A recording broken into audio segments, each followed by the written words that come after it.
Real quick, because I want to go on to more of the technology involving graphics in this game. But can we talk about how great of a character Arthur Morgan is, and like how much he had to take on trying to beat one of Rockstar's best, which was John Marston? That it impresses me to no end. Somehow, no. There's like I went into this game thinking like I can't play as John Marston. I might as well not play this, and then immediately ends with Arthur Morgan is the cowboy. Mm-hmm. Like there's nothing can change my mind on that. Yeah. Watching this man's journey of just slowly watching all of his friends slowly disappear, either from dying Or fanaticism. or running away because their lifestyle is ending. There is no more outlaws where they are going. They're getting chased down to the end. Watching this man's journey, trying to save as many people as he can, was one of the most heartbreaking but emotional like roller coasters I've seen in a video game in a very, very long time. I was, as Chris said, man, I was leaning in my chair every cutscene because I couldn't wait to where the story would go next. Chapter 5 did kill the pacing, but like I said, Chapter 6 they find a way to kick it back up. And then that epilogue, I mean, that epilogue is just like fan service. That is. You know, to tell you the truth, when Red Dead Redemption 2 was first announced, like they released that very short trailer, and I was waiting for that trailer just like everybody else, and then it came out, and I was just kind of like, that's it?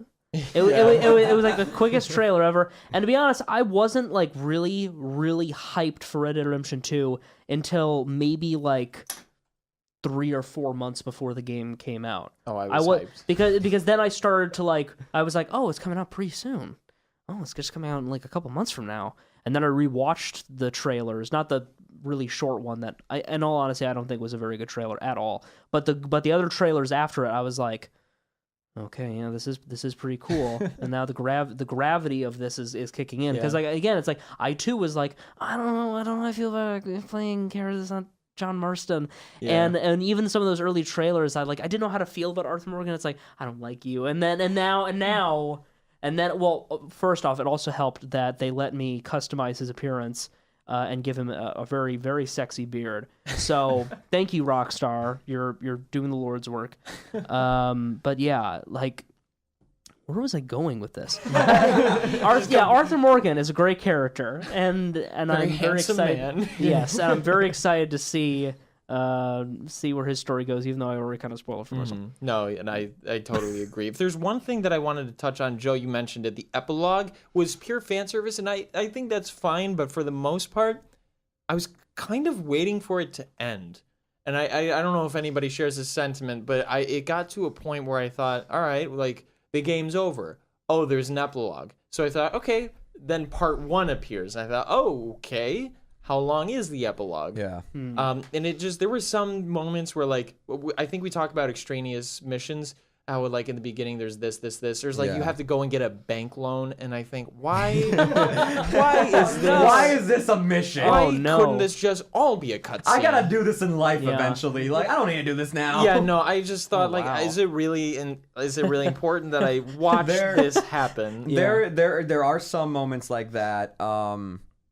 Yeah, I mean... The epilogue's pretty slow. I think the epilogue should have not been 2 parts. As much as I loved it, and it was like a final, like, wave goodbye, it should have just been one whole part. There's a lot you can cut out of that epilogue. The thing, like... And there's plenty of moments, too. There's a moment that involves... It's very romantic, and I love that mission. It made me, like, actually be like, man, that was heartwarming to see. Yes. It really was. But then, like you said, as a mission, it's like, man, I gotta go to the bank and then the lumber mill and then the bank again. It's like, I don't want to do this. No. Well, because I typically love epilogues like that because I can think of 2 examples. One is the end of Metal Gear Solid 4, and the other is the end of Full Metal Alchemist Brotherhood. Both of which basically, like, the former, you have a crap ton of cutscenes at the very end. It's like, all right, story's over. So we're going to give you cutscenes to show you what every character is doing right now. And we're going to give you a happy ending to their story. Well, not all happy endings, but we're going to give you endings to their stories. I'm like, yay! Same thing with the last episode of Full Metal Alchemist Brotherhood,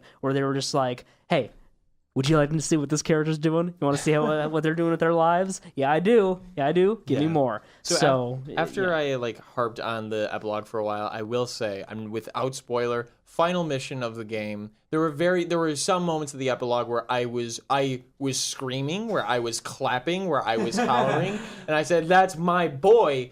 And the final mission is the cherry on top. Yeah. Is the whole climax of, I think, probably that game was phenomenal, and it went out with a bang, and it was great. The story and the gameplay all meld together, and the score playing behind this mission is incredible. Like Willie, I think I want to get his name right.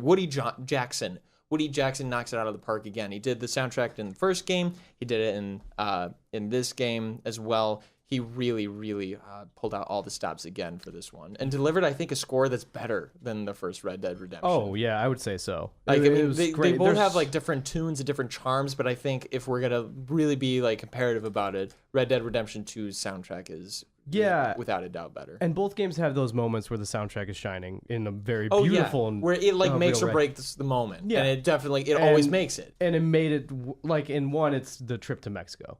Yes. And in two, it's you know, it's some moments that are just so gorgeous with the music playing, and it just fits the mood so beautifully. And honestly, this really was the best story I've played of 2018.